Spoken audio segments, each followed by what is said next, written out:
الحمد لله رب العالمين نحمده ونستعينه ونستغفره ونعوذ بالله من شرور أنفسنا ومن سيئات أعمالنا من يهده الله فلا مضل له ومن يضلل فلا هادي له أشهد أن لا إله إلا الله وحده لا شريك له وأشهد أن محمدا عبده ورسوله اللهم صل على محمد وعلى آل محمد كما صليت على إبراهيم وعلى آل إبراهيم إنك حميد مجيد اللهم بارك على محمد وعلى آل محمد كما باركت على إبراهيم وعلى آل إبراهيم إنك حميد مجيد أما بعد فإن خير الحديث كتاب الله وخير الهدي هدي محمد صلى الله عليه وسلم وشر الأمور محدثاتها وكل محدثة بدعة وكل بدعة ضلالة وكل ضلالة في النار أعوذ بالله من الشيطان الرجيم يا أيها الذين آمنوا اتقوا الله حق تقاته ولا تموتن إلا وأنتم مسلمون أعوذ بالله من الشيطان الرجيم يا أيها الذين آمنوا كتب عليكم الصيام كما كتب على الذين من قبلكم لعلكم تتقون പരിശുദ്ധമായ അല്ലാഹുവിൻ്റെ ഭവനത്തിൽ ഒരുമിച്ച് ചേർന്ന സഹോദരങ്ങളെ സഹോദരികളെ, സർവ്വലോക രക്ഷിതാവായ അല്ലാഹുവിനെ സൂക്ഷിക്കണേ എന്ന് എന്നെയും നിങ്ങളെയും വളരെയധികം സ്നേഹത്തോടുകൂടെ ഓർമ്മപ്പെടുത്തുകയാണ്. ഇമാം അബൂ ദാവൂദ് റഹ്മത്തുള്ളാഹി അലൈഹി ഉദ്ധരിച്ച സ്വഹീഹായ ഒരു ഹദീസിൽ മഹാനായ ജാബിർ റളിയല്ലാഹു അൻഹു റിവായത്ത് ചെയ്യുന്ന ഭാഗത്ത് നമുക്കിങ്ങനെ ഒരു ചരിത്രം വായിക്കാൻ സാധിക്കും. അദ്ദേഹം പറയുന്നത്, ഖറജന ഫി സഫരിൻ, ഞങ്ങളൊരു യാത്ര പുറപ്പെട്ടു. പ്രവാചകൻ സല്ലല്ലാഹു അലൈഹി വസല്ലമ നിയോഗിച്ച ഒരു സംഘമാണ്. അവരൊരു യാത്ര പുറപ്പെട്ടു. ആ യാത്രക്കിടയിൽ ഒരു മനുഷ്യന് ജനാബത്ത് ബാധിച്ചു. ഫഅസാബ റജുലൻ മിന്ന ഹജറുൻ, അദ്ദേഹത്തിന് ജനാബത്ത് ബാധിക്കുകയും ആ ജനാബത്ത് ബാധിച്ച മനുഷ്യന്റെ അവസ്ഥ എന്ന് പറഞ്ഞാൽ അയാളുടെ തല ഒരു കല്ലുകൊണ്ടോ മറ്റോ മുറിവ് പറ്റിയിട്ടുണ്ട്. ശക്തമായ മുറിവാണ്. ആ മുറിവ് പറ്റിയ മനുഷ്യനാണ് ജനാബത്ത് ബാധിച്ചത്. അപ്പൊ അവരുടെ ഇടയിൽ ഒരു ചർച്ചയുണ്ടായി. സാധാരണ ജനാബത്ത് ബാധിച്ചാൽ അയാൾ നമസ്കാരം നിർവഹിക്കണമെങ്കിൽ ശുദ്ധി വരുത്തണം. ജനാബത്തുള്ളയാൾ കുളിച്ചാണ് ശുദ്ധി വരുത്തേണ്ടത്. ആ മനുഷ്യനാണെങ്കിൽ അയാളുടെ തലയിൽ ശക്തമായ മുറിവുണ്ട്. അപ്പൊ അദ്ദേഹം കൂടെയുള്ള ആളുകളോട് ചോദിച്ചു, എനിക്ക് വല്ല റുഖ്സയുമുണ്ടോ, എനിക്ക് വല്ല ഇളവുമുണ്ടോ? മനജിദുലക റുഖ്സതൻ, അവർ പറഞ്ഞു, ഞങ്ങൾ നിങ്ങൾക്കൊരു ഇളവും കാണുന്നില്ല. കാരണം നിങ്ങൾ ജനാബത്തുകാരനാണ്. ജനാബത്ത് ബാധിച്ച ഒരാൾ ശുദ്ധി വരുത്തണമെങ്കിൽ അയാൾ കുളിക്കണം, എന്നിട്ടാണ് അയാൾ നമസ്കരിക്കേണ്ടത്. അങ്ങനെ ആ മനുഷ്യൻ അവരുടെ ഫത്വ കേട്ട് അദ്ദേഹം കുളിച്ചു. അദ്ദേഹം കുളിക്കുകയും ശേഷം നമസ്കരിക്കുകയും ചെയ്തു. പക്ഷെ കുളിക്കുന്നതിൻ്റെ ഇടയിൽ അദ്ദേഹത്തിൻ്റെ മുറിവിലേക്ക് വെള്ളം ഇറങ്ങുകയും ആ മനുഷ്യൻ ആ മുറിവ് ഒരല്പം പ്രയാസത്തിലാവുകയും അത് കാരണം അയാൾ മരണപ്പെടുകയും ചെയ്തു. ഇതാണ് ചരിത്രം.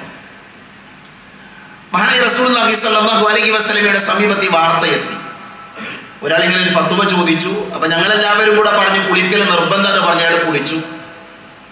അങ്ങനെ അദ്ദേഹം മരണപ്പെട്ടു എന്ന് പറഞ്ഞപ്പോൾ പ്രവാചകന്റെ പ്രതികരണം എന്താ? റസൂലുള്ളാഹി പറഞ്ഞു, ഖതലൂഹു ഖതലഹുമുല്ലാഹ്, നിങ്ങൾ അയാളെ കൊന്നുകളഞ്ഞു.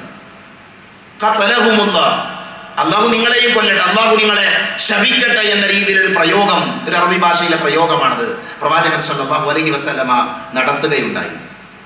എന്നിട്ട് നബി സല്ലല്ലാഹു അലൈഹി വസല്ലമ പറഞ്ഞു, അല നിങ്ങൾക്കറിയില്ലേ, നിങ്ങൾ മനസ്സിലാക്കിയ കാര്യമല്ലേ, സഅലു ഇദാ ലം യഅലമു, നിങ്ങൾക്കറിയാത്ത കാര്യങ്ങൾ ചോദിച്ച് മനസ്സിലാക്കിയതിന് ശേഷമാണ് മറുപടി കൊടുക്കേണ്ടത് എന്ന് നിങ്ങൾക്കറിയില്ലേ. ഫഇന്നമാ ശിഫാഉൽ അയ്യി അസ്സുആൽ, അറിവില്ലായ്മ എന്ന രോഗത്തിനുള്ള മരുന്ന് ചോദ്യമാണ്, ചോദിക്കലാണ്. അതല്ലാതെ നമുക്കറിയാത്ത കാര്യങ്ങൾ പറയാൻ പാടില്ല എന്ന് പ്രവാചകൻ സല്ലല്ലാഹു അലൈഹി വസല്ലമ അവരെ പഠിപ്പിക്കുന്നുണ്ട്. നബി പറയുന്നത്, ജനാബത്ത് ബാധിച്ച ഒരു മനുഷ്യൻ, അയാൾക്ക് വെള്ളം ഉപയോഗിക്കാൻ പറ്റാത്ത സാഹചര്യമാണ് എങ്കിൽ അയാൾക്ക് തയമ്മം ചെയ്താൽ മതി. വെള്ളം കിട്ടാത്ത സാഹചര്യങ്ങളിൽ എന്താണോ ഒരാൾക്ക് നിയമമുള്ളത് അതേ കാര്യം അയാൾ ചെയ്താൽ മതി എന്ന് പ്രവാചകൻ സല്ലല്ലാഹു അലൈഹി വസല്ലമ അവരെ പഠിപ്പിക്കുന്നുണ്ട്. പ്രിയപ്പെട്ടവരെ, വിശ്വാസികളുടെ ജീവിതത്തിൽ വളരെ ഗൗരവമായി, വളരെ പ്രാധാന്യത്തോടുകൂടെ നമ്മൾ മനസ്സിലാക്കേണ്ട ഒരു ചരിത്രമാണിത്. എന്താണ് ഈ ചരിത്രത്തിന്റെ ആകെ പാഠം? എന്താണ്? ഏതൊരു കാര്യം നമ്മൾ ചെയ്യുമ്പോഴും ആ കാര്യം നമുക്കറിയില്ലെങ്കിൽ ചോദിച്ച് മനസ്സിലാക്കി നമ്മൾ എന്ത് ചെയ്യണം? നമ്മൾ പ്രവർത്തിക്കണം. ഈ മനുഷ്യനെ അവരോട് ചോദിക്കുന്ന ചോദ്യം അതാണ്, എനിക്ക് എന്തെങ്കിലും റുഖ്സയുണ്ടോ, ഇളവുണ്ടോ? അയാൾക്കറിയില്ല. അയാൾ ജനാബത്ത് ബാധിച്ചു, കുളി നിർബന്ധമാണ്, എന്നാൽ കുളിച്ചാൽ പ്രശ്നമുണ്ട് എന്ന് അയാൾക്കറിയാം. അതുകൊണ്ട് തന്നെ അതിൻ്റെ ഒരു സത്യാവസ്ഥ, എന്തെങ്കിലും ഒരു മാർഗമുണ്ടോ അന്വേഷിച്ചു. ആ അന്വേഷണം നമ്മുടെ ഭാഗത്തുണ്ടാകണം. ഞാൻ ഈ ഹദീത്ത് ഈ ഖുതുബയുടെ ആമുഖത്തിൽ പറയാൻ കാരണം, ഏറെ പവിത്രതയുള്ള ശ്രേഷ്ഠതയുള്ള ഒരു മാസത്തിലേക്ക് നമ്മൾ പ്രവേശിക്കണം. പുണ്യങ്ങളുടെ പൂക്കാലം എന്നൊക്കെ നമ്മൾ പറയും. ഒരുപാട് നന്മകൾ നേടിയെടുക്കാൻ സാധിക്കുന്ന മാസമാണ് റമദാൻ മാസം. അതുകൊണ്ട് തന്നെ റമദാനിനെ കുറിച്ച് പഠിച്ച് മനസ്സിലാക്കി വേണം നമ്മൾ റമദാനിലേക്ക് പ്രവേശിക്കാൻ. റസൂലുള്ളാഹി സ്വല്ലല്ലാഹു അലൈഹി വസല്ലം മദീനത്തെ മിമ്പറിലേക്ക് ഒരു സന്ദർഭത്തിൽ ഓടിക്കയറുന്നുണ്ട്. എന്നിട്ട് പ്രവാചകൻ സല്ലല്ലാഹു അലൈഹി വസല്ലം സഹാബികളോട് പറഞ്ഞത്, സല്ലു കമാ റഅയ്തുമൂനി ഉസല്ലി, ഞാൻ എങ്ങനെ നമസ്കരിക്കുന്നത് നിങ്ങൾ കണ്ടോ അതേപോലെ നിങ്ങൾ നിസ്കരിക്കണം. നബി സല്ലല്ലാഹു അലൈഹി വസല്ലം നമസ്കാരം പഠിപ്പിച്ചു. അല്ലാഹു റസൂൽ മിമ്പറിൽ നിന്നാണ് സ്വഹാബികളെ നമസ്കാരം പഠിപ്പിക്കുന്നത്. പ്രവാചകൻ സല്ലല്ലാഹു അലൈഹി വസല്ലം ഹജ്ജിന്റെ സന്ദർഭത്തിൽ മുആദ് ബിൻ ജബൽ റളിയല്ലാഹു അൻഹുവിനോട് പറയുന്നുണ്ട്, മുആദ് ഖുദു അന്നി മനാസികകും, നിങ്ങൾ എന്നിൽ നിന്ന് ഹജ്ജിന്റെ കർമ്മങ്ങൾ സ്വീകരിക്കണം. എങ്ങനെയാ ഹജ്ജ് ചെയ്യേണ്ടത് എന്ന് എന്നെ നോക്കിക്കണ്ട് നിങ്ങൾ പഠിക്കണം. എന്താണ് ഇതൊക്കെ പഠിപ്പിക്കുന്നത്? നമ്മൾ ഇബാദത്ത് ചെയ്യുമ്പോൾ തോന്നിയതുപോലെ ചെയ്യാൻ പറ്റില്ല. നമ്മുടെ ഇബാദത്തുകൾക്ക് പ്രവാചകൻ സല്ലല്ലാഹു അലൈഹി വസല്ലമ കൃത്യമായ മാർഗരേഖ കാണിച്ചു തന്നിട്ടുണ്ട്. നമ്മൾ എല്ലാ റമദാനുകളിലും കേൾക്കുന്ന ഒരു ഹദീത്താണ്, റുബ്ബ സ്വഈമിൻ, എത്രയെത്ര നോമ്പുകാരുണ്ട്, ലൈസ ലഹു മിൻ സിയാമിഹി ഇല്ലൽ ജൂ, അവരുടെ നോമ്പ് കൊണ്ട് വിശപ്പല്ലാതെ അവർക്കൊന്നും കിട്ടുന്നില്ല എന്നാണ്. ലോകത്ത് കോടിക്കണക്കിന് മനുഷ്യർ നോമ്പ് നോൽക്കുന്നുണ്ട്. ആ നോമ്പ് നോൽക്കുന്ന ആളുകളിൽ പല ആളുകളുടെയും നോമ്പ് കൊണ്ട് പട്ടിണി കിടക്കുന്നു എന്നതല്ലാതെ അവർക്ക് എന്തില്ല, വേറെ നേട്ടമൊന്നുമില്ല. വറുബ്ബ ഖായിമിൻ, എത്രയെത്ര എഴുന്നേറ്റ് നിന്ന് നമസ്കരിക്കുന്ന ആളുകളാണ്, ലൈസ ലഹു മിൻ ഖിയാമിഹി ഇല്ല സഹർ, അവരുടെ ആ എഴുന്നേറ്റ് നിന്നുള്ള നമസ്കാരം കൊണ്ട് ക്ഷീണമല്ലാതെ അവർക്കൊന്നും കിട്ടുന്നില്ല എന്നാണ്. എന്താ ഈ ഹദീസ് പഠിപ്പിക്കുന്നത്? നോമ്പിനെ കുറിച്ച് പഠിക്കാതെ, മനസ്സിലാക്കാതെ, അതിന്റെ ആത്മാവ് ഉൾക്കൊള്ളാതെയാണ് നമ്മൾ നോമ്പ് തോൽക്കുന്നത് എങ്കിൽ ഒരു കാര്യമില്ല എന്നാണ്. അതുകൊണ്ട് തന്നെ ഏറെ പ്രതീക്ഷയോടുകൂടെ നമ്മൾ കാത്തിരിക്കുന്ന വിശുദ്ധ റമദാനിലേക്ക് നമ്മൾ പ്രവേശിക്കുമ്പോൾ ആ റമദാനിന്റെ അഹ്കാമുകൾ, അതിന്റെ വിധികളൊക്കെ പഠിച്ച് മനസ്സിലാക്കി വേണം നമ്മൾ നോമ്പിലേക്ക് പ്രവേശിക്കാൻ. ഇൻഷാ അല്ലാഹ് ഈ ഖുതുബയിലും അടുത്ത ഖുതുബയിലും നമ്മൾ അതുമായി ബന്ധപ്പെട്ട വളരെ പ്രാധാന്യം അർഹിക്കുന്ന ചില കാര്യങ്ങൾ നമ്മൾ സംസാരിക്കും. എന്താണ് ഈ നോമ്പ് എന്ന് പറഞ്ഞാൽ? നോമ്പ് എന്ന് പറഞ്ഞാൽ ഭാഷയിൽ പണ്ഡിതന്മാർ പറയാം അസ്സൗമു ലുഗ അൽ ഇംസാഖ് എന്നാണ് അർത്ഥം, പിടിച്ചു വെക്കുക എന്നാണ്. നോമ്പിന് നമ്മൾ ഇംസാഖ് എന്നാണ് സാധാരണ അർത്ഥം പറയാം, പിടിച്ചു വെക്കുക. മഹദിയായ മറിയം ബീബിയുടെ ഒരു പ്രയോഗം വിശുദ്ധ ഖുർആനിലുണ്ട്, ഇന്നി നദർതു ലിർറഹ്മാനി സൗമ, ഇന്നി നദർതു ലിർറഹ്മാനി സൗമ ഫലൻ ഉകല്ലിമൽ യൗമ ഇൻസിയൻ. എന്താണ് ആ പ്രയോഗം? മറിയം ബീബി അവര് പ്രസവിക്കുകയാണ്. ആ സമയത്ത് മറിയം ബീബിയോട് വന്നിട്ട് ആ നാട്ടിലുള്ള ആളുകൾ പറയുന്നത്, മറിയമേ നീ എന്താ ഇങ്ങനെ ചെയ്തത്? നിന്റെ ബാപ്പ നല്ലൊരു മനുഷ്യനാണല്ലോ, നീ എന്താ ഈ ഒരു തോന്നിവാസം പ്രവർത്തിച്ചത് എന്നൊക്കെ പ്രതികരണം നടത്തിയപ്പോൾ അവർ പറഞ്ഞ വാചകമാണ്, പരമകാരുണ്യകന് വേണ്ടി ഞാനൊരു വ്രതം നേർന്നിരിക്കുകയാണ്. ഇന്നീ നദർതു ലിർറഹ്മാനി സൗമ. അവിടെ പ്രയോഗിച്ച എന്താ? സൗമ എന്നാണ്, സൗമി എന്നാണ്. എന്താണ് സൗമ കൊണ്ട് അർത്ഥമാക്കുന്നത്? ഒരാളോട് ഞാൻ മിണ്ടില്ല, എന്റെ സംസാരത്തെ ഞാൻ പിടിച്ചു വെക്കുകയാണെന്നാണ്. അപ്പൊ നോമ്പ് എന്ന് പറഞ്ഞാൽ എന്താ? പിടിച്ചു വെക്കലാണ്. പണ്ഡിതന്മാർ പറഞ്ഞു ആ നോമ്പ് കൊണ്ട് ഉദ്ദേശിക്കുന്ന അസ്സൗമു ശർഅൻ, മതപരമായി നോമ്പ് എന്ന് പറഞ്ഞാൽ അത്തഅബ്ബുദു ലില്ലാഹി സുബ്ഹാനഹു വ തആല ബിൽ ഇംസാകി അനിൽ അക്ലി വശുർബി വസായിരിൽ മുഫത്തിറാത്ത് മിൻ തുലൂഇൽ ഫജ്രി ഇലാ ഗുറൂബി ശംസ്. അതാണ് നോമ്പ് എന്ന് പറഞ്ഞാൽ. എന്താ നോമ്പ് എന്ന് പറഞ്ഞാൽ? പിടിച്ചു വെക്കലാണ്. എന്ത്? അനിൽ അക്ലി വശുർബ്, ഭക്ഷണപാനീയങ്ങൾ പിടിച്ചു വെക്കലാണ്. അതേപോലെ തന്നെ വസായിരിൽ മുഫത്തിറാത്ത്, നോമ്പിനെ ബാത്തിലാക്കുന്ന, നോമ്പിനെ മുറിച്ചു കളയുന്ന എല്ലാ കാര്യങ്ങളും പിടിച്ചു വെക്കലാണ്. എവിടെ മുതൽ? മിൻ തുലൂഇൽ ഫജ്ർ, ഫജ്റിന്റെ ആ സമയം മുതൽ ഇലാ ഗുറൂബി ശംസ്, സൂര്യൻ അസ്തമിക്കുന്നത് വരെ. അപ്പൊ നോമ്പ് എന്ത് എന്ന് ചോദിച്ചാൽ വളരെ സിമ്പിളായ മറുപടി എന്താ? പിടിച്ചു വെക്കലാണ്. എന്ത് പിടിച്ചു വെക്കൽ? ഭക്ഷണം, അതേപോലെ തന്നെ പാനീയം, ജിമാഅ്, ഭാര്യ ഭർത്തൃ ബന്ധം, എന്തൊക്കെ നോമ്പിനെ മുറിക്കുന്ന കാര്യം അതൊക്കെ പിടിച്ചു വെക്കണം. അതൊന്നും ചെയ്യാൻ പാടില്ല. എവിടെ മുതൽ എവിടെ വരെ? പ്രഭാതം മുതൽ പ്രദോഷം വരെ, ഫജ്ർ മുതൽ മഗ്രിബിന്റെ സമയം വരെ. അങ്ങനെയാണ് പണ്ഡിതന്മാർ നോമ്പിനെ നമുക്ക് നിർവചിച്ചു തന്നിട്ടുള്ളത്. സഹോദരങ്ങളെ, ഇസ്ലാമിന്റെ ചരിത്രം നമ്മൾ വായിക്കുമ്പോൾ ഇസ്ലാമിൽ അല്ലാഹു ആദ്യം നിർബന്ധമാക്കിയ നോമ്പ് ആശൂറ നോമ്പായിരുന്നു. മുഹറം മാസത്തിൽ ആശൂറ നോമ്പാണ് ഇസ്ലാമിൽ ആദ്യം നിർബന്ധമാക്കിയ നോമ്പ്. പിന്നീട് ആ നിർബന്ധം എന്ന വിധി ദുർബലമാക്കുകയും റമദാനിലെ നോമ്പ് അല്ലാഹു സുബ്ഹാനഹു വ തആല നിർബന്ധമാക്കുകയും ചെയ്തു. അപ്പൊ ഇസ്ലാമിൽ ആദ്യം നിർബന്ധം ആശൂറ നോമ്പായിരുന്നു. പിന്നീട് അത് റമദാനിലെ നോമ്പ് വന്നപ്പോൾ ആ നോമ്പ് നിർബന്ധമായി. ആശൂറ നോമ്പ് എന്ത് ചെയ്തു? സുന്നത്തായിരുന്നു. എന്നാൽ ഇസ്ലാമിൽ റമദാൻ മാസത്തിലെ നോമ്പ് തന്നെ അന്ന് എല്ലാവർക്കും നോൽക്കൽ നിർബന്ധമായിരുന്നില്ല. അന്ന് ചോയ്സ് ഉണ്ടായിരുന്നു. ഇസ്ലാമിലെ തുടക്ക കാലഘട്ടങ്ങളിൽ നോമ്പ് ആ നിയമമാക്കിയ കാലഘട്ടങ്ങളിൽ ചോയ്സ് ഉണ്ടായിരുന്നു. എന്താ ചോയ്സ്? ഇഷ്ടമുള്ള ആളുകൾക്ക് നോൽക്കാം, താല്പര്യമുള്ളവർക്ക് നോൽക്കാം, അല്ലാത്ത ആളുകൾ ഫിദിയ കൊടുത്താൽ മതി, പകരം കൊടുത്താൽ മതി. അവിടെ വേറെ ഷർത്തൊന്നുമില്ല, കണ്ടീഷനൊന്നുമില്ല. മനുഷ്യന്മാരിൽ ആർക്കൊക്കെയാണ് നോമ്പ് നോൽക്കേണ്ടത് അവർക്ക് നോൽക്കാം. ഇല്ലാത്ത ആളുകളോ അവർ ഫിദിയ കൊടുത്താൽ എന്ത് ചെയ്താൽ മതി? അവര് ആ നോമ്പിന് പകരം ഫിദിയ കൊടുത്താൽ മതി. എന്നാൽ നോമ്പ് എടുക്കലാണ് ഉത്തമമെന്ന് പരിശുദ്ധ ഇസ്ലാം പഠിപ്പിക്കുകയും ചെയ്തു. എന്നാൽ വിശുദ്ധ ഖുർആനിലെ സൂറത്തുൽ ബഖറയിലെ ആയത്ത് ഇറങ്ങി. ഞാൻ ഓതി വെച്ച ആയത്ത് അടക്കമുള്ള ആയത്തുകൾ ഇറങ്ങി. എന്താ ആയത്ത്? ഫമൻ ഷഹിദ മിൻകും അശ്ശഹ്റ ഫൽയസും. ആ മാസത്തിൽ ഹാജറുള്ളവൻ എന്ത് ചെയ്യണം? അവൻ നോമ്പ് നോൽക്കണമെന്ന അംറ് വുജൂബിന്റെ കൽപ്പന വന്നു. അതോടുകൂടെ എന്തായി? ലോകത്ത് മുസ്ലിമായി ആരൊക്കെയുണ്ടോ അവർക്കെല്ലാവർക്കും നോമ്പ് നിർബന്ധമാണ്. ചില ആളുകൾ കളവ് കൊടുത്തിട്ടുണ്ട്. അത് ഈ ആയത്തിന്റെ ബാക്കി ഭാഗങ്ങളിൽ അല്ലാഹു പഠിപ്പിക്കുന്നുണ്ട്. അപ്പൊ ഞാൻ പറഞ്ഞ വാചകം ഒന്ന്, ഇസ്ലാമിൽ അല്ലാഹു നിർബന്ധമാക്കിയ നോമ്പാണ് റമദാനിലെ നോമ്പ്. ആ നോമ്പ് എന്ന് പറഞ്ഞാൽ എന്താ? അതൊരു പിടിച്ചു വെക്കലാണ്. ഭക്ഷണം, പാനീയം, ജിമാഅ് ഇതൊക്കെ പിടിച്ചു വെക്കുക. പ്രഭാതം മുതൽ പ്രദോഷം വരെ പിടിച്ചു വെക്കുക എന്നതാണ് നോമ്പ് കൊണ്ട് എന്ത് ചെയ്യുമ്പോൾ അർത്ഥമാക്കുന്നത്. നോമ്പ് നിർബന്ധമാണ്. ആർക്ക് എന്നൊരു ചോദ്യമുണ്ട്. നോമ്പ് നിർബന്ധമാണ്. അല്ലാഹു പറഞ്ഞു ഫമൻ ഷഹിദ മിൻകും അശ്ശഹ്റ ഫൽയസും. ആരാണോ ആ മാസത്തിൽ ഹാജറുള്ളവൻ അവന് നോമ്പ് നിർബന്ധമാണ്. അപ്പൊ ഏതൊക്കെ ആളുകളാണ് നോമ്പ് നോൽക്കേണ്ടത്? ഒന്നാമത്തെ നിബന്ധന എന്ന് പറഞ്ഞാൽ മുസ്ലിങ്ങളാണ് നോമ്പ് നോൽക്കേണ്ടത്. അതിനർത്ഥം മുസ്ലിം അല്ലാത്തവരുടെ നോമ്പ് നോറ്റാൽ അയാൾ ശരിയാക്കണം എന്നാണോ? അല്ല, അയാൾക്ക് നോമ്പ് നോൽക്കുക, പക്ഷെ ആ നോമ്പെന്തല്ല, സ്വീകാര്യമല്ല. അപ്പൊ മുസ്ലിങ്ങളായ പല ആളുകളും, ഇപ്പൊ പല MLA മാരും മറ്റുള്ള പല പ്രമുഖരായ ആളുകൾ നോമ്പിന്റെ മഹത്വങ്ങൾ പറയാം, നോമ്പ് നോൽക്കാറുണ്ട്. അവർ നോറ്റോട്ടെ, നല്ല കാര്യം, നമ്മളതിനെ വിമർശിക്കാൻ പോകേണ്ട ആവശ്യമില്ല.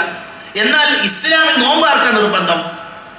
നോമ്പ് നിർബന്ധമാകുന്നത് മുസ്ലിമായ ഒരു മനുഷ്യരാണ്. അതാണ് ഒന്നാമത്തെ ഷർത്ത്. രണ്ടാമത്തെ ഷർത്ത് പ്രായപൂർത്തി എത്തുക എന്നുള്ളതാണ്. പ്രായപൂർത്തി എത്തിയാലാണ് എന്ത് ചെയ്യേണ്ടത്? അയാൾ നോമ്പ് നോൽക്കണം. എന്താ പ്രായപൂർത്തി എത്തുക എന്ന് പറഞ്ഞാൽ 3 അടയാളങ്ങൾ പണ്ഡിതന്മാർ പറഞ്ഞിട്ടുണ്ട്. ഒന്ന്, സ്ഖലനം സംഭവിക്കുക എന്നുള്ളതാണ്.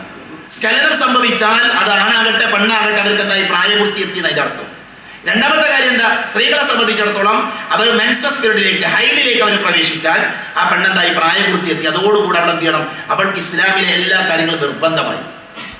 അതേപോലെ തന്നെ മൂന്നാമത്തെ അടയാളമായി പണ്ഡിതന്മാർ പറയാറുള്ളത് പുരുഷന്മാരെ സംബന്ധിച്ചും സ്ത്രീകളെ സംബന്ധിച്ചും അവരുടെ കക്ഷങ്ങളിലും ഗുഹ്യഭാഗങ്ങളിലൊക്കെ രോമങ്ങൾ വന്നാൽ അത് ബുലൂഗിന്റെ പ്രായപൂർത്തി എത്തിയതിന്റെ അടയാളമാണ് എന്ന് പണ്ഡിതന്മാർ പഠിപ്പിച്ചിട്ടുണ്ട്.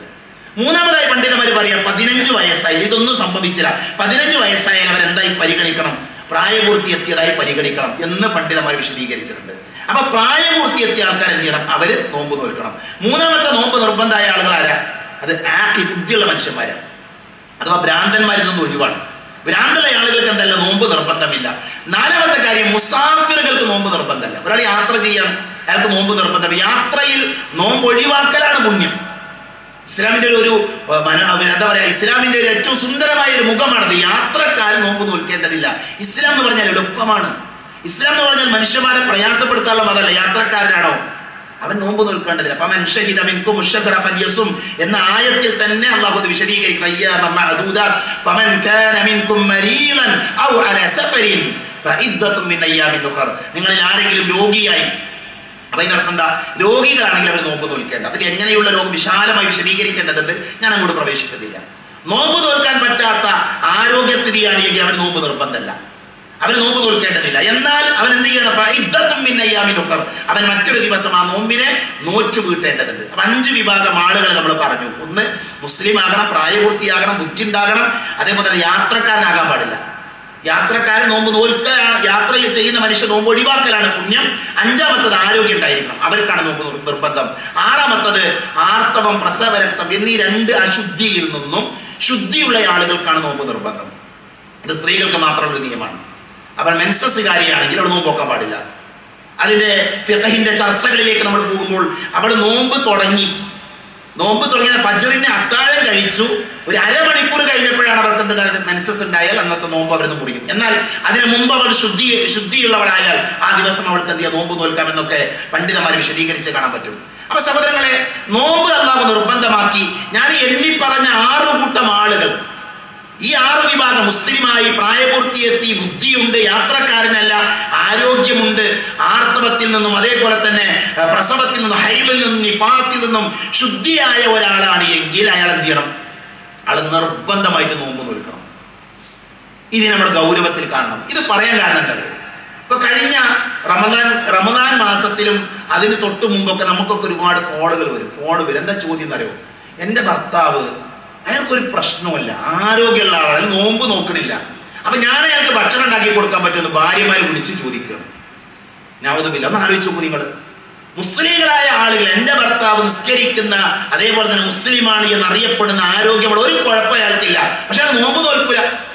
അപ്പൊ ഭാര്യയാകുന്ന ഞാൻ എൻ്റെ ഭർത്താവിന് ഭക്ഷണം ഉണ്ടാക്കി കൊടുക്കുന്നത് ശർഈയായി, മതപരമായി ശരിയാണോ എന്ന് ചോദിക്കുന്ന ഭാര്യമാർ ഈ കാലഘട്ടത്തിൽ ഉണ്ട് എങ്കിൽ ഇത് നിസ്സാരമായ കാര്യമല്ല. അല്ലാഹു സുബ്ഹാനഹു വ തആല ഞാൻ എണ്ണിപ്പറഞ്ഞ 6 വിഭാഗം ആളുകൾ അവരാണ് എങ്കിൽ അവർക്ക് നോമ്പ് നിർബന്ധമാണ്. അവർക്കൊരു ഇളവില്ല. അതുകൊണ്ട് തന്നെ നോമ്പിന്റെ ഗൗരവം എന്ത് ചെയ്യണം? നമ്മൾ മനസ്സിലാക്കണം. അടുത്തത് നമ്മൾ പഠിക്കേണ്ട ഒരു കാര്യം, നോമ്പ് എപ്പോഴാണ് ആരംഭിക്കുന്നത്? പല ചർച്ചകൾ നമ്മുടെ സമൂഹത്തിലുണ്ട്. സഹോദരന്മാർ, ഒറ്റ വാചകത്തിൽ നമ്മൾ പറഞ്ഞാൽ, നോമ്പിന്റെ ബേസ് എന്ന് പറഞ്ഞാൽ, നോമ്പിന്റെ അടിസ്ഥാനം എന്ന് പറഞ്ഞാൽ, മാസം ആരംഭിക്കുന്നത് ചന്ദ്രന്റെ പിറവിയുടെ അടിസ്ഥാനത്തിലാണ്. ഇസ്ലാമിൽ ഒരു മാസം തുടങ്ങുന്നത് ചന്ദ്രന്റെ പിറവിയുടെ അടിസ്ഥാനത്തിലാണ്. അതുകൊണ്ട് തന്നെ 2 കാര്യങ്ങൾ സംഭവിച്ചാൽ അടുത്ത ദിവസം നോമ്പാണ്. 2 കാര്യങ്ങൾ സംഭവിച്ചാൽ, ഒന്നെന്താ? റുഅയത്തുൽ ഹിലാൽ എന്ന് പറയും, ചന്ദ്രനെ കാണാം. ചന്ദ്രനെ കണ്ടാൽ എന്ത് ചെയ്തു? നമ്മൾ നോമ്പ് നോൽക്കണം. ഉദാഹരണത്തിന് ഷാബാൻ 29-ന്റെ അന്ന്, ഷാബാൻ മാസമാണ്, ഷാബാൻ 29-ന്റെ അന്ന് മാസം കണ്ടു എന്ന അറിയിപ്പ് വിശ്വസ്തരായ ആളുകൾ നമ്മളെ അറിയിച്ചാൽ നമുക്ക് നോമ്പ് നോൽക്കാം. അതാണ് ഒന്നാമത്തത്. എപ്പോഴാണ് നോമ്പ് ആരംഭിക്കുക എന്നുള്ള ചോദ്യത്തിനുള്ള മറുപടിയാണ്. അതേപോലെ രണ്ടാമത്തെ എന്താ? ഇത്മാമു ശഹ്രി ശഅബാൻ 30 യൗമൻ, 30 ദിവസം ഷാബാൻ പൂർത്തിയാക്കുക. 29-ന്റെ അന്ന് മാസം കണ്ടില്ല എങ്കിൽ എന്താ? 30 പൂർത്തിയാക്കുക, തൊട്ടടുത്ത ദിവസം. അവിടെ മാസം കാണുന്നുള്ള ഷർത്തില്ല. 30 പൂർത്തിയായാൽ എന്താണ്? നമുക്ക് നോമ്പാണ്. അപ്പൊ ഇങ്ങനെയാണ് നമ്മൾ എന്ത് ചെയ്യേണ്ടത്? മാസം നോമ്പ് ആരംഭിക്കേണ്ടത്. അതാണ് പണ്ഡിതന്മാർ. നമ്മുടെ നാട്ടില് വലിയ തർക്കങ്ങൾ ആ വിഷയത്തിലുണ്ട്. അപ്പൊ നമ്മളെ സംബന്ധിച്ച്, സാധാരണക്കാരായ ആളുകൾ എന്ന നിലയിൽ നമ്മളെ സംബന്ധിച്ച് നമുക്ക് നേതൃത്വം നൽകുന്ന, ഇസ്ലാമിക സമൂഹത്തിന് നേതൃത്വം നൽകുന്ന ഒരുപാട് സംവിധാനങ്ങൾ ഇവിടെ ഉണ്ട്. വ്യത്യസ്തമായ സംഘടനകൾ, പല ആളുകളുണ്ട്. അതുകൊണ്ട് തന്നെ നമ്മൾ അവരെയാണ് എന്ത് ചെയ്യുന്നത്? ആ വിഷയത്തിൽ സ്വീകരിക്കുന്നത്. നമുക്ക് എല്ലാവർക്കും കടപ്പുറത്ത് പോയിട്ടോ അല്ലെങ്കിൽ ഏതെങ്കിലും പ്രദേശത്ത് പോയിട്ടോ മാസം നോക്കി അത് കണക്കാക്കി ഉണ്ടോ എന്ന് ഉറപ്പിക്കാനുള്ള സാഹചര്യമില്ല. അതിനാണ് നമ്മുടെ നേതൃത്വം എന്ന് പറഞ്ഞത്. അല്ലാഹുവിന്റെ അപാരമായ അനുഗ്രഹത്താൽ കേരളത്തിലെ മുസ്ലിം ഉമ്മത്തിന്റെ ഇടയിൽ ആ വിഷയത്തിൽ മുമ്പൊന്നുമില്ലാത്ത വിധം ഒരു ഐക്യമുണ്ട് എന്നുള്ളത് സന്തോഷമുള്ള കാര്യമാണ്. അത് മുസ്ലിം ഉമ്മത്ത് കാത്തു സൂക്ഷിക്കേണ്ട കാര്യമാണ്. അഭിപ്രായ വ്യത്യാസങ്ങൾ, ആശയപരമായ വിഷയത്തിൽ പല തർക്കങ്ങളും ഉണ്ട് എങ്കിലും ആ തർക്കങ്ങൾക്കിടയിലും യോജിക്കാൻ പറ്റുന്ന മേഖലകളിൽ മുസ്ലിം ഉമ്മത്ത് യോജിക്കണം. മുസ്ലിം ഉമ്മത്ത് യോജിക്കണം. അതുകൊണ്ട് തന്നെ അത്തരമൊരു ഐക്യം, അത്തരമൊരു ചർച്ചകളൊക്കെ നടക്കുന്ന ഒരു കാലഘട്ടമാണ് ഈ കാലഘട്ടം എന്നുള്ളത് നമ്മളെ സംബന്ധിച്ചിടത്തോളം സന്തോഷമുള്ള കാര്യം. പക്ഷെ അവിടെ അടിസ്ഥാനപരമായി നമ്മൾ മനസ്സിലാക്കേണ്ടത്, അല്ലാഹു റസൂൽ പറഞ്ഞു, ലാ തസൂമു ഹത്താ തറൗൽ ഹിലാല, നിങ്ങൾ നോമ്പ് നോൽക്കാൻ പാടില്ല ഏതുവരെ? മാസം കാണുന്നത് വരെ. വലാ തുഫ്തിറു ഹത്താ തറൗൽ ഹിലാല, നിങ്ങൾ നോമ്പ് മുറിക്കാൻ പാടില്ല ഏതുവരെ? മാസം കാണുന്നത് വരെ. അപ്പൊ മാസം കാണുക എന്നതാണ് അടിസ്ഥാനം. മാസം കണക്കല്ല അടിസ്ഥാനം, മാസം കാണുക എന്നുള്ളതാണ് അടിസ്ഥാനം. നബി പറഞ്ഞു, ഫഇൻ റബിയ അലൈക്കും ഫഉദ്ദു 30, മാസം കാണാതെ മേഘം കാരണോ മറ്റോ മൂടപ്പെട്ടാൽ, മാസം കാണുന്നില്ല എങ്കിൽ നിങ്ങൾ എന്ത് ചെയ്യണം? നിങ്ങൾ 30 പൂർത്തിയാക്കുക എന്ന് പ്രവാചകൻ സല്ലല്ലാഹു അലൈഹി വസല്ലം പഠിപ്പിച്ചിട്ടുണ്ട്. അതേ നബി പറഞ്ഞു, ലാ തുഖദ്ദിമു അശ്ശഹറ ഹത്താ തറഉൽ ഹിലാല ഔ തുകമ്മിലു ഇദ്ദ, നിങ്ങൾ എന്ത് ചെയ്യാൻ പാടില്ല? സംശയമുള്ള ദിവസങ്ങൾ നോമ്പ് നോക്കാൻ പാടില്ല. ആകാൻ സാധ്യതയുണ്ട് എന്ന് വിചാരിച്ചിട്ട് ചെയ്യാൻ പാടില്ല നോമ്പ് നോൽക്കാൻ പാടില്ല. സംശയ ദിവസത്തിൽ നോമ്പ് നോൽക്കുക എന്നുള്ളത് ഒഴിവാക്കേണ്ട കാര്യം. നബി പറഞ്ഞത്, മൻ സാമൽ യൗമല്ലദി യുശഖു ഫീഹി ഫഖദ് അസാ അബൽ ഖാസിം, സംശയമുള്ള ദിവസം നോമ്പ് നോൽക്കുന്ന മനുഷ്യൻ അവൻ അബുൽ ഖാസിമിനെ അഥവാ മുഹമ്മദ് നബി സല്ലല്ലാഹു അലൈഹി വസല്ലമയെ നിരാകരിച്ചവനാണ് എന്ന് പ്രവാചകൻ സല്ലല്ലാഹു അലൈഹി വസല്ലമ നമ്മളെ പഠിപ്പിച്ചത് നമുക്ക് കാണാൻ പറ്റും. അപ്പൊ അതുകൊണ്ട് തന്നെ എങ്ങനെ നോമ്പ് ആരംഭിക്കണം? ഇസ്ലാമിൽ അതിന് കൃത്യമായ നിയമങ്ങളുണ്ട്. അങ്ങനെ ഒരു റമദാനിലേക്ക് നമ്മൾ പ്രവേശിച്ചാൽ, ഒരു റമദാൻ മാസത്തിലേക്ക് പ്രവേശിക്കാനുള്ള തൗഫീഖ് അല്ലാഹു നമുക്ക് നൽകിയാൽ, പിന്നെ നമ്മുടെ മേൽ നിർബന്ധം എന്താ? നമ്മളെല്ലാവരും നോമ്പ് നോൽക്കണം. അപ്പൊ നോമ്പുമായി ബന്ധപ്പെട്ട് നോമ്പിലേക്ക് നമ്മൾ പ്രവേശിച്ചാൽ ആദ്യം നമ്മൾ പഠിക്കേണ്ട നോമ്പിന്റെ നിയ്യത്താണ്. ഏതൊരു അമലിനും ഇസ്ലാമിൽ എന്തുണ്ട്? നിയ്യത്തുണ്ട്. പണ്ഡിതന്മാർ പറഞ്ഞു, ലാ യസിഹു സ്സൗമു ബിദൂന നിയ്യ, നിയ്യത്തില്ലാതെ ഒരു കർമ്മം സ്വീകരിക്കൂല.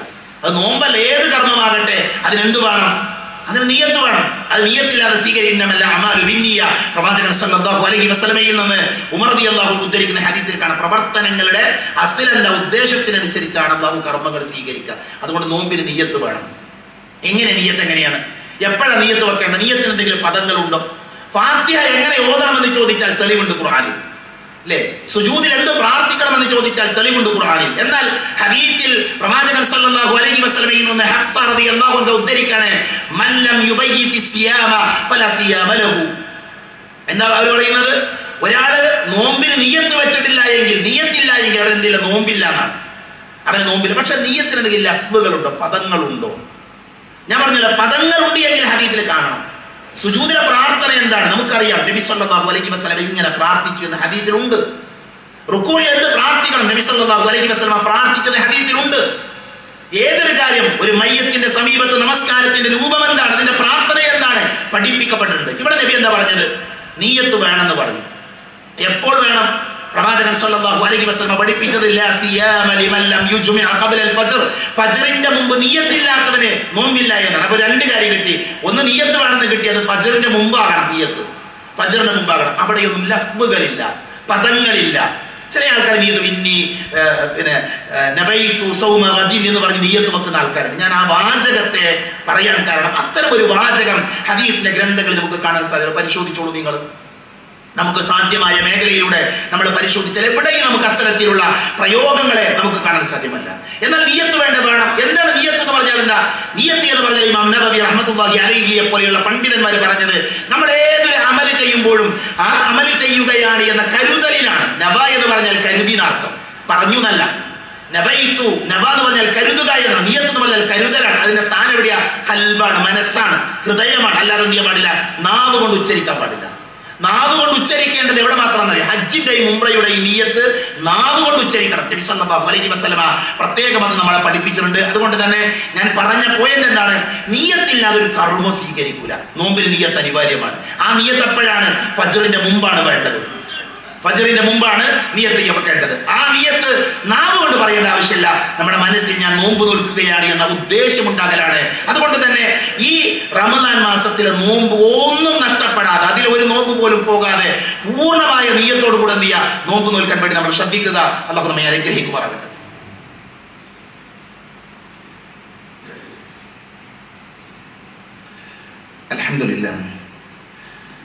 അൽഹംദുലില്ലാഹി അല്ലദീ അല്ലമ ബിൽ ഖലം علم الإنسان ما لم يعلم والصلاة والسلام على أشرف المرسلين وعلى آله وأصحابه أجمعين ما بعد. ഒരിക്കൽ കൂടെ അള്ളാഹുവിനെ സൂക്ഷിക്കണേ എന്ന് ഓർമ്മപ്പെടുത്തുകയാണ്. വിശുദ്ധ റമദാനിൽ നമ്മൾ പ്രവേശിച്ചാൽ നമ്മൾ മനസ്സിലാക്കേണ്ട ഏറ്റവും പ്രധാനപ്പെട്ട കാര്യമാണ് നിയ്യത്ത് എന്ന് നമ്മൾ മനസ്സിലാക്കി. അതോടൊപ്പം നമ്മൾ ചേർത്ത് പഠിക്കേണ്ട കാര്യമാണ് നമ്മുടെ നോമ്പിനെ ദുർബലപ്പെടുത്തുന്ന കാര്യങ്ങൾ. നമ്മുടെ നോമ്പിനെ ദുർബലപ്പെടുത്തുന്ന കാര്യങ്ങൾ പണ്ഡിതന്മാർ നമുക്ക് എണ്ണി പഠിപ്പിച്ചത് കാണാൻ സാധിക്കും. 7ഓളം കാര്യങ്ങൾ എണ്ണി പറഞ്ഞിട്ടുണ്ട്. അതിൽ പലതും നമുക്കറിയാവുന്നതാണ്, എന്നാൽ അബദ്ധങ്ങൾ പലരും സംഭവിക്കാറുമുണ്ട്. അതുകൊണ്ട് തന്നെ ആ 7 കാര്യങ്ങൾ ഞാനത് പെട്ടെന്ന് എണ്ണി പറഞ്ഞു പോകാം. ഒന്നാമത്തെ കാര്യം, നോമ്പ് മുറിക്കുന്ന കാര്യങ്ങളിൽ ഏറ്റവും ഗൗരവമുള്ളത് ജിമാ ആണ്. ജിമാ എന്ന് പറഞ്ഞാൽ ഭാര്യ ഭർത്തൃ ബന്ധം എന്നാണ് അതിൻ്റെ അർത്ഥം. ശാരീരികമായ ലൈംഗിക ബന്ധത്തിൽ ഏർപ്പെടുക എന്നുള്ളത് നോമ്പിനെ മുറിക്കുന്ന കാര്യമാണ്. എപ്പോൾ? റമദാനിന്റെ പകലുകളിൽ. എന്തുകൊണ്ട് ഇത് ഗൗരവമുള്ള വിഷയമായി? റമദാനിന്റെ പകൽ സമയത്ത് ഭാര്യ ഭർത്തൃ ബന്ധം നടന്നാൽ അത് നോമ്പ് മുറിക്കും. മാത്രമല്ല, അയാൾ 2 മാസക്കാലം തുടർച്ചയായിട്ട് നോമ്പ് നോൽക്കണം. അതിന്റെ പ്രായശ്ചിത്തതാണ്. 2 മാസക്കാലം തുടർച്ചയായിട്ട് എന്തെങ്കിലും നോമ്പ് നോൽക്കണം.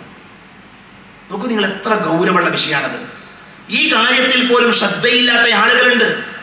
ഒരുപക്ഷെ അറിവില്ലായ്മയായിരിക്കാം, മനസ്സിലാക്കാത്തത് കൊണ്ടായിരിക്കാം. അതുകൊണ്ട് തന്നെ ജുമാകളിൽ നമ്മൾ ഇത് ആവർത്തിച്ച് പറയേണ്ടി വരുന്നത് എന്തുകൊണ്ടാണ്? നമ്മളോട് ആളുകൾ ചോദിക്കണം, ഇങ്ങനെ സംഭവിച്ചു പോയി എന്താ കാട്ടുക? 2 മാസം നോമ്പ് നോക്കണല്ലേ? 2 മാസം നോമ്പ് നോൽക്കുക എന്നുള്ള ഇസ്ലാമിന്റെ നിയമമാണ്. അതുകൊണ്ട് തന്നെ ജിമാ സംഭവിച്ചാൽ, റമദാനിന്റെ പകലുകളിൽ ജിമാ സംഭവിച്ചാൽ അവന്റെ നോമ്പ് മുറിയും. റമദാൻ മാസത്തിൽ ഭാര്യ ഭർത്തൃ ബന്ധം പാടുണ്ട്. എപ്പോഴാണ്? രാത്രിയിലാണ്.